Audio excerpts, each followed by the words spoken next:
আমরা 17 বছর কষ্ট করেছি। বিএনপির কেন্দ্রীয় নেতা ও সাবেক মন্ত্রী অ্যাডভোকেট এম রুহুল কুদ্দুস তালুকদার দুলু বলেছেন, দ্রুত জাতীয় সংসদ নির্বাচন দিন, প্রয়োজনীয় সকল সংস্কার করবে নির্বাচিত সরকার। দেশে আইনের শাসন বাস্তবায়ন না হলে স্থিতিশীলতা আসবে না।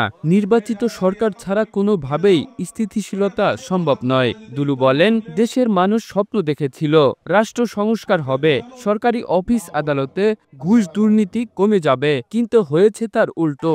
দেশে ঘুষ দুর্নীতি কমেনি, বরং বেড়েছে। অন্তর্বর্তী সরকার এখনো রাষ্ট্রের দৃশ্যমান কোনো সংস্কার করতে পারেনি। তাই দেশে প্রয়োজনীয় সকল সংস্কার দ্রুত করার জন্যই দ্রুত জাতীয় সংসদ নির্বাচন হওয়া জরুরি। নাটোর সদর উপজেলা দিঘাপতিয়া ইউনিয়নের বিএনপির আয়োজিত আলোচনা সভা ও ইফতার মাহফিলে প্রধান অতিথির বক্তব্যে দুলু এসব কথা বলেন। বাংলাদেশের সংস্কারের কথা যারা বলছেন, আরে সংস্কার তো করবে রাজনীতিবিদরা, সংস্কার করবে বাংলাদেশের নির্বাচিত প্রতিনিধিরা। নির্বাচিত প্রতিনিধি পার্লামেন্ট ছাড়া কোনো সংস্কার অতীতে কখনো হয়েছে? আগামী দিনেও কোনো সংস্কার হবে না নির্বাচিত প্রতিনিধি ছাড়া।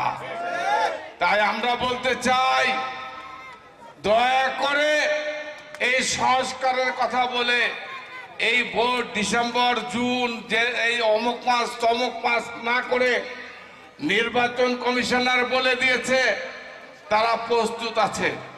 আমরা চাই বাংলাদেশের মানুষ এই মুহূর্তে ভোট দিয়ে বাংলাদেশের তাদের পছন্দের প্রার্থী, তারা যাকে ভালোবাসে, যারা তাদের দুঃখে কষ্টে তাদের পাশে ছিল, তাদের প্রিয় নেতাকে ভোট দিতে পারে না এই 20 বছর 25 বছর, তাদের সেই প্রিয় প্রার্থীকে অতি সত্বর ভোট দিয়ে নির্বাচিত করতে চায়। এই জন্য একটা নির্বাচনের তারিখ দরকার।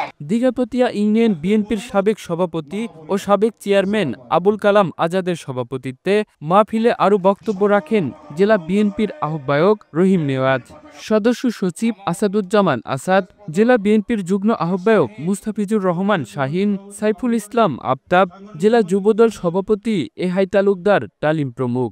তাদের কয়জন শহীদ হয়েছে এই আন্দোলনে? অনুষ্ঠানে দুলু আরও বলেন, নির্বাচন নিয়ে দেশে বিদেশে নানা ষড়যন্ত্র চলছে। আওয়ামী লীগ ক্ষমতা হারানোর পর থেকে তাদের নেতাকর্মীদের মাথা নষ্ট হয়ে গেছে। যে কোনোভাবেই হোক তারা বাংলাদেশের বর্তমান অন্তর্বর্তী সরকারকে ব্যর্থ প্রমাণ করতে নানা ষড়যন্ত্র অব্যাহত রেখেছে। তারা যে কোনো মূল্যে দেশে কোনো অরাজকতা সৃষ্টি করে এ সরকারকে ব্যর্থ প্রমাণ করে সুবিধা নিতে চায়। সকল ষড়যন্ত্র সম্পর্কে দেশের মানুষকে জাগ্রত থাকতে হবে। তাদের 16 বছরের জুলুম দুঃশাসন ভুলে গেলে চলবে না। Kamrul Islam, the news Bangladesh, national desk. Natore জেলা বিএনপি নবগঠিত কমিটি।